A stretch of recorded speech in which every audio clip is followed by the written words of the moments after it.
Good morning, Bucknutters. Welcome to the Bucknuts Morning 5 here on Friday, November 12th, 2021. I am Dave Biddle. I am very happy to be joined by Jonah Booker for his usual Friday visit. All right, a lot to get into, JBook. Let's start with, man, this is fun. This is just so much fun. We can, we'll get into all the nuts and bolts, but every game is a playoff game right now. I mean, if the Buckeyes win out, they're in. If they lose any games, they're out. Every game's a playoff game. This is just so much fun. Yeah, it is. It's like a mini playoff. Every game matters. This is what you have to love about college football because the stakes are so high for everyone right now. There's very little room for error. And this slate of games coming up for Ohio State, they have to take it one game at a time. But my goodness, in order for them to get to their goals, it's going to take a magnificent effort from everyone in the program because they by far have the hardest slate of games consecutive than anyone else in college football. You look at the SEC towards the end of the season before rivalry week, that's when they pencil in some of those cupcake games. And the way you look at it now, I don't blame them. I see why the SEC loves to have those cupcake games at the end of the schedule because Purdue is going to be a handful. They are the spoiler makers, a team that has shown that they have the ability to play at a very high level. And obviously Michigan State back-to-back, those are going to be hard-hitting affairs there. I just hope Ohio State has enough in the tank, enough healthy bodies down the stretch here to get through it. Yeah, no doubt about it. It's going to be a gauntlet. I'm still confident they're going to run this gauntlet successfully, but man, it's going to be tough. Let's look ahead to tomorrow. Purdue at Ohio State, as you mentioned, 3:30.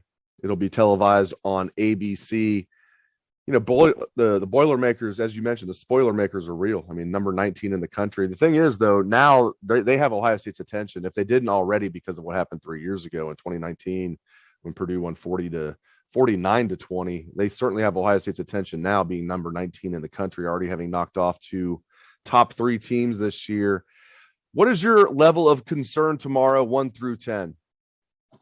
I'll put it at a 6 because this Purdue team, they have shown that they can be dangerous. And one of their strengths is stretching the ball down the field, throwing it. Even though the defense has been remarkably better, there are moments where they have shown that they are still susceptible to getting picked apart. You saw it in the Penn State game with Sean Clifford. He can throw the ball, and I think this Purdue quarterback is much better. You look and see that he threw for 500 yards against Michigan State. They have arguably the third best wide receiver in the Big Ten, and David Bell behind Chris Olave and Garrett Wilson. And David Bell, he's going to try to get his. It's going to be a heck of a battle for Denzel Burke, the true freshman, and Cam Brown to try to slow him down. He's one of those guys that if he catches on fire, he can have a monster day. And the other thing that concerns me about this is the Ohio State offensive line. What are they going to do after two subpar games against Penn State and Purdue Penn State and Nebraska where they struggled to run the ball as far as picking up the short yardage, moving guys, blowing assignments up front, pre-snap penalties. Where are they going to be come Saturday? That's kind of been the talk and the theme around the Ohio State football program is the regression of the offensive line lately. It's been a talk with the coaching staff and the interviews about how, you know, the offensive line issues are throwing the offense off track. So I'm curious to see if they were able to try to get some of those issues cleaned up this week in practice. All right, as we do every Friday, let's give our predictions right now. Sometimes we do it at the beginning of the show, sometimes the end. We're going to do right in the middle today. So the Buckeyes are favored by 20. What's your final score prediction for tomorrow? I have it Ohio State 31-21. I think this is going to be another battle, Dave. Yeah, I mean, you look at what Ohio State kind of where they're at right now. The offense is kind of stuck in neutral. They're able to rack up ungodly amount of yards, struggling in the red zone to score. And you look at this Purdue team, they're going to be able to score. I think Ohio State have, like I mentioned earlier, they've done a really good job getting the defense turned around, especially the pressure up front. But I just think when Purdue, you're probably looking at a Purdue team that's going to throw the ball at least 50 times. I don't think they can run the football on Ohio State. And with them being able to throw that many times, there's going to be a play where they have a busted coverage or they get theirs. It's just going to be a matter of, can Ohio State's offense score in the red zone? And if they can, the game has the potential to get out of hand. Now, Las Vegas is deeming this a 3-score game. They're not just setting that line out there, just for laughs. They want people to jump on it for a reason. They do believe that Ohio State has the potential to blow this game wide open. But right now, the last 2 weeks, from what I've seen from Ohio State, this may be a little bit closer than what we want. I hear you. What's funny is a lot of times I'll jot down my prediction, my score before I ask you. And a lot of times it's like almost identical. Like I don't think it's ever been identical, but a lot of times it's extremely close. Not the case this week, my friend. I have Ohio State 45, Purdue 20. Here's the thing. I have a lot of respect for this Purdue team. I feel like they're playing Ohio State at a bad time. They have Ohio State's attention. I'm not buying this as a trap game for Ohio State, because Purdue's been really good this year against good teams. And again, I mean, what happened 3 years ago, that I'm sure that's the last time these two programs have played. But again, Purdue is a good team, and you could be right. But I have this one 45-20. I feel like Purdue's going to be able to move the ball. There's no doubt that they're going to be able to throw the ball in this Ohio State defense. But, we'll see. Can they cash it in for touchdowns? Can O'Connell, can Ohio State get enough pressure on him to force mistakes? I think Ohio State's defense will force enough mistakes. I like Ohio State winning and covering 45-20. All right, moving on. You mentioned the offensive line. What's going on with this O-line, man? I mean, I thought this would be the best O-line in the country. I still think it has potential to be that, but what are you seeing? What's going on with this O-line? What's the problem? Yeah, when you have a situation when you have 4 tackles on the offensive line, they're struggling when it comes to the run game. Obviously, they're doing a pretty good job when it comes to pass blocking, but the pre-snap penalties, it's ridiculous right now. They're starting to get out of hand, so they definitely need to clean those up. But when it comes to the run game, they're just losing their leverage. I mean, you see guys crossing their face. The communication when it comes to odd fronts has been off there. Teams are starting to get a beat on what Ohio State's trying to do in the run game wise. You saw Penn State just completely selling out. Nebraska the same way. And teams are going to continue to mimic until Ohio State can start to switch it up. You saw a little bit of wrinkle there in the Nebraska game where C.J. Stroud kept the ball on one of the reads, and they started running the little read option there. And that's a wrinkle just to say, hey, we have to find a way to get on the perimeter there. But I think you're seeing Paris Johnson struggle a little bit there at the right guard position when it comes to the run game, as well as Thayer Mumford. So if those guys can get it cleaned up, which I think they can. I mean, they've shown that they can play at an elite level. It's just that right now, for whatever reason, they are struggling. And I think part of the problem is having 4 tackles. When you have guards, in college, their body is built a certain way. Guards are designed to come fire off the football with steam coming from their nose, and their sole job is to try to bulldog somebody in the run game. Tackles, you're kick setting, you're trying to protect the quarterback. Your specialty is defending the pass rush there. So with the 4 guards or with the 4 tackles there, they're having a little bit of issues when they're going against better defensive fronts. We saw it against Oregon, we saw it against Penn State, and we saw it against Nebraska. The 3 best teams that they faced on their schedule with the front 7 that's able to kind of match up with them on the inside, they've had their issues with. Purdue, I don't know if Purdue has the horses to be able to do it, but if you put enough stuff on film to where other teams can start to get a beat on it, then all bets are off, because if Ryan Day is not switching it up and mixing it up and keeping those guys playing on their heels, then they're just going to continue to sell out. And I know you've mentioned it several times when it comes to C.J. Stroud running. They're not respecting his ability to run the ball. Even if he does keep it on the read here and there, it almost seems like he's kind of unorthodox when he runs. The bottom falls out a little bit and he stumbles, and he may get 8 or 9 yards, which is great. You need that. You need to get it on field to pick up the first down at times. But I think that teams are just completely selling out on the running backs with the lack of quarterback run threat. On the flip side, Ohio State's defensive line is fantastic right now. They're playing like I thought they would. What are you seeing out of this D line? I mean, guys like Tyreek Smith are stepping up. Zach Harrison's now stepping up.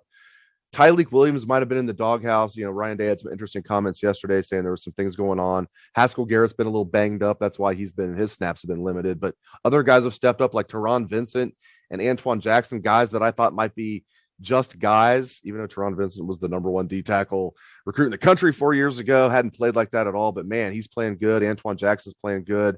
Got Jerron Cage in there. This entire defensive line is now playing like I thought it would, man.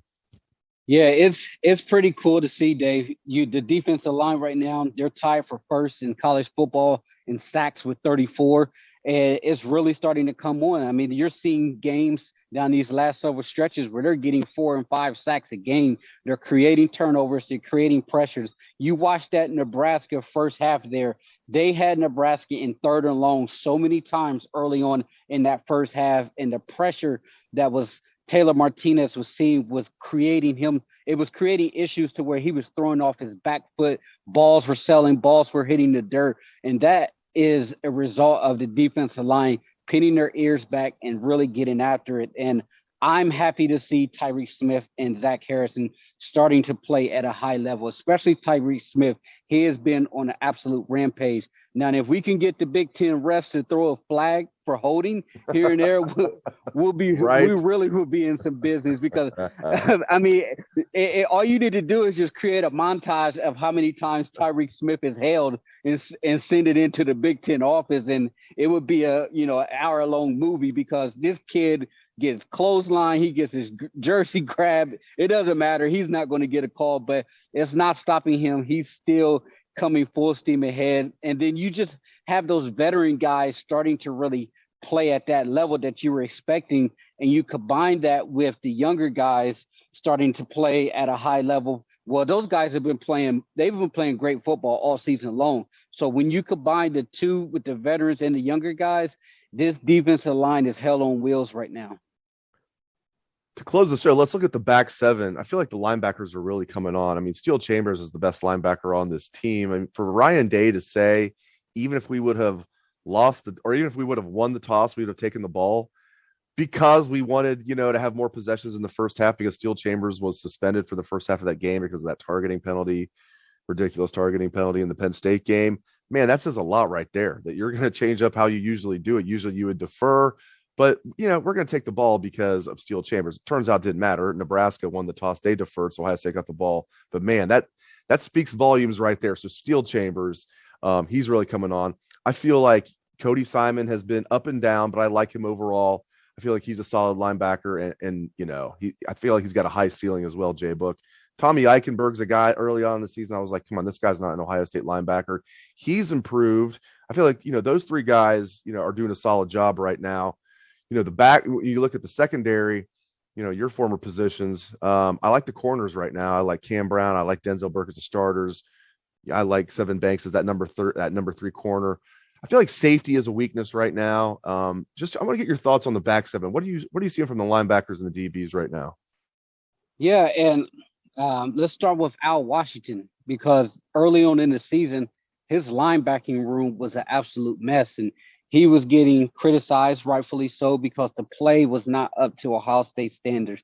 You even had guys like James Laurinaitis and Josh Perry and Darren Lee. All of those guys were saying this is not Ohio State linebacker caliber unit right now. And as time progressed, those guys have gotten better. So tip of the cap to Al Washington who's sticking in there and getting his guys to play at a high level because I like the way Steel Chambers just plays. He is just a natural born football player. Doesn't have a lot of game experience on that side of the ball, but I tell you, I think he is the best Ohio State linebacker. He's just so natural at it. It's see football, go get football. He doesn't overthink it. He makes plays every time he's on the field. And then Eichenberg, the thing with him is he was getting himself so out of position early on in the season that it was creating huge running lanes. And that's kind of settled down. Cody Simon, he's playing solid. He's doing a much better job, especially in his pass coverage there.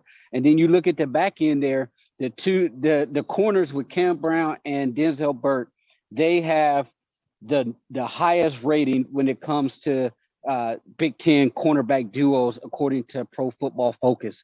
So those guys are playing at a ridiculous level. And you look at Denzel Burke, the guy hasn't allowed a touchdown over 20 yards all season. For a true freshman who's playing that well this early on in his career, that tells me this kid will be poised to the NFL. He's a 3-and-done guy. Cam Brown, having him opposite of Burke playing at this level is critical for this run, because if you can have two lockdown corners, this allows you to do so much more on the defense, because you don't have to worry about those guys holding up in case you want to send a blitz for pressure. You see Matt Barnes is able to start dialing up more pressure because they're trusting their corners to be able to hold the fort down on the island. And they've done a great job. You mentioned the safeties. That's the weak spot there. I would love to see what this defense would look like if they still had Josh Proctor back there. But the safeties, that's where guys are starting to target. I think Lathan Ransom is having a down year compared to what he was at last year. I thought last year he really flashed. This year, he's just been kind of all over the place. I'm not so sure that he's not playing out of position. I think he may be better on the back end, as opposed to, playing closer to the line of scrimmage in the safety position. But I just think that the defense is playing so much better. Yes, they'll give up their big plays here and there, but for the most part, they're keeping everything in front of them. And with the emergence of the defensive line, that is big time, because if you want to win out during this stretch, you got to be stout up front. That front seven has to be rock solid. And if they are, and they're creating pressure, is going to make the secondary look so much better. If you watch that Nebraska game, there were a lot of times where the coverage was locked down at Martinez. He didn't have anywhere to go with the football, and that created the defensive front to be able to really get after him. So it's playing unison football. And it's going to be interesting, because when you look at Purdue, you look at Michigan State, you look at Michigan, these are all three teams that can move the football. Michigan may be more of a ground and pound, but those other teams, they have offenses that can put up points.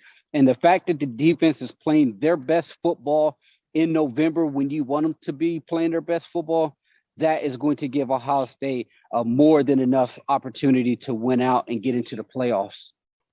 Great stuff, as always, from Jonah Booker. Thank you very much, JBook. Thank you to all the listeners out there for tuning in to the show. We appreciate that very much. Hope everyone has a great day and a great weekend. Let's try the Buckeye swag, best damn band in the land.